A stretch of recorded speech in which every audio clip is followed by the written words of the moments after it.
I used to spend the night in hotel parking lots. What was I gonna do? I ain't had nowhere to stay, so I lived in the car. I had $35. And I said, come on, God, man, I've been trying to make this dream come true. You done left me out here like this. And I was crying so hard that he just said, I didn't like hear a voice or nothing, but he spoke to me. And however, he said, if you get up, I'm gonna take you places you ain't never been.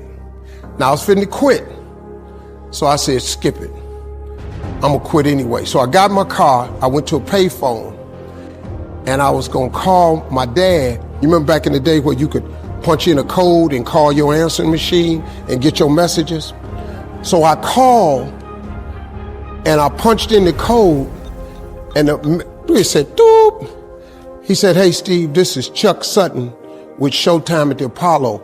We saw a tape of you. You're very funny. If you could get here Sunday night, we'd love to put you on television. Call me back. Let me know if you can make it. So I hung the phone up. I'm crushed because my whole dream of being on TV, and I couldn't get to New York. I got $35. How am I gonna get to New York?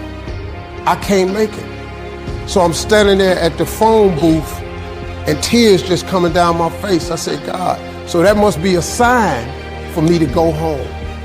Because this it, I ain't even got the money to go to the Apollo. My whole thing at wanting to be on TV, I couldn't even make the dream come true. This is the most messed up moment. And so I said, man, let me call this dude back and see if he said this Sunday. Because maybe he said next Sunday and I can hustle up a little bit of money or something. I don't know what I'm gonna do, but let me just call him back. So I called him back. Steve, this is Chuck Sutton, Showtime at the Apollo. We saw a tape of yours. You're very, very funny. Look, we have an opening Sunday night at Showtime at the Apollo. If you can make it, we'd love to put you on TV. I said, it's this Sunday. Before I hit the button, I heard, doop, you have another message. Now, it wasn't there before. So I punched my code in. I listened to the second message. It said, Steve Harvey, this is Tom Sobel from the Comedy Caravan. This was a Thursday. He said, I have a gig in Jacksonville, Florida on Friday night that pays $150. If you can get there Friday night, you'll make $150. So I called him back and I said, hey, Tom, did you get a gig away? He said, no, it's still available. He said, can you get there? I said, I'm in Pensacola, Florida. I'm 3.5 hours away. So I drive to Jacksonville, Florida, and that night I made the 150. The club owner said, man, you funnier than the guy we hired. If you stay tomorrow night, I'm gonna give you another $150. So now I got $300 now. So I get on the phone, I call Chuck Sutton. I say, hey man, is the gig still available at Showtime at the Apollo? He said, yeah, we got one opening left. I said, I'll be there.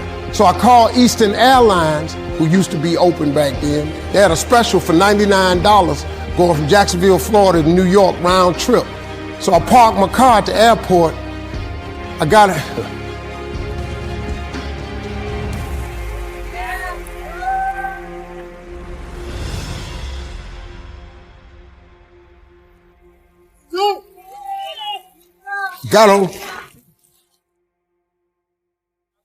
Got on plane, flew.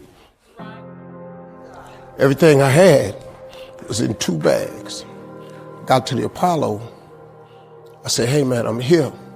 I got there at 11 o'clock in the morning. He said, you can't stay here because you don't come on to the late show tonight. I said, man, I ain't got nowhere to go. I said, if you just let me stay in this building, man, I ain't gonna move around nothing. I ain't got nowhere to go. I'm in Harlem. I can't go back out here. I got these 2 bags. I got victim wrote all over me, man. So he said, all right, if you go upstairs, don't come down. So he put me in the dressing room on the 6th floor. So that's where all the comedians was. So I stayed up there.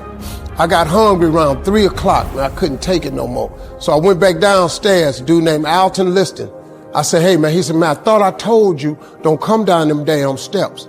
I said, hey man, I'm just hungry, man. I said, let me go to that KFC I saw on the corner. Just let me get some chicken. I'll come right back.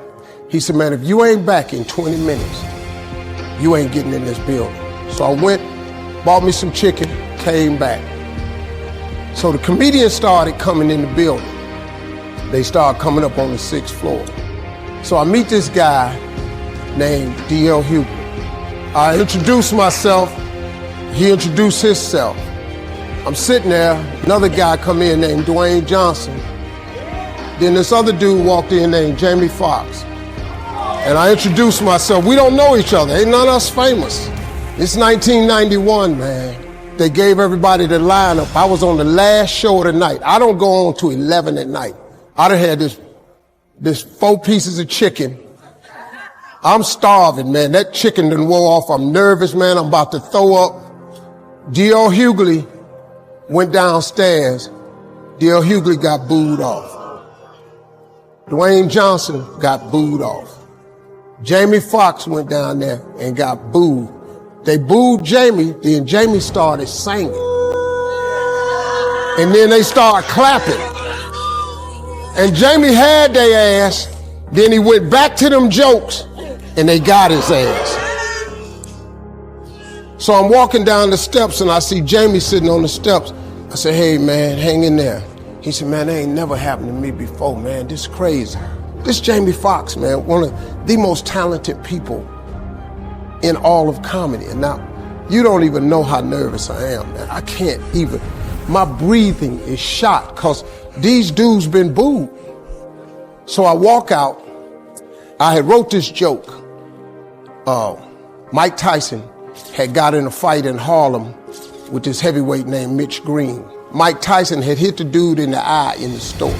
Now he was on the news, his eye was swollen. So the joke I wrote was, they was interviewing Mitch Green and he was telling everybody what happened, but his eye took over the interview.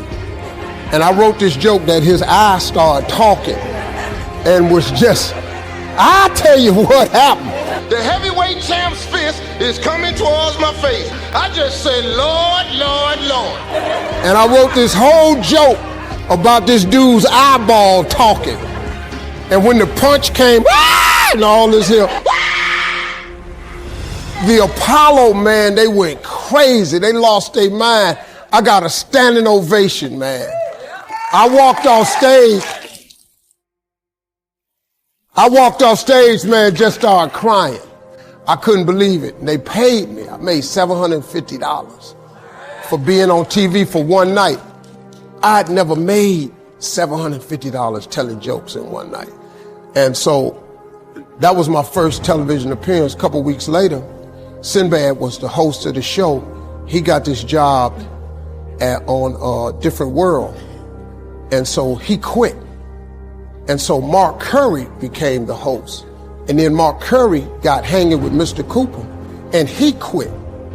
And they came to me and said, would you come back to New York and host amateur night for us to just try you out?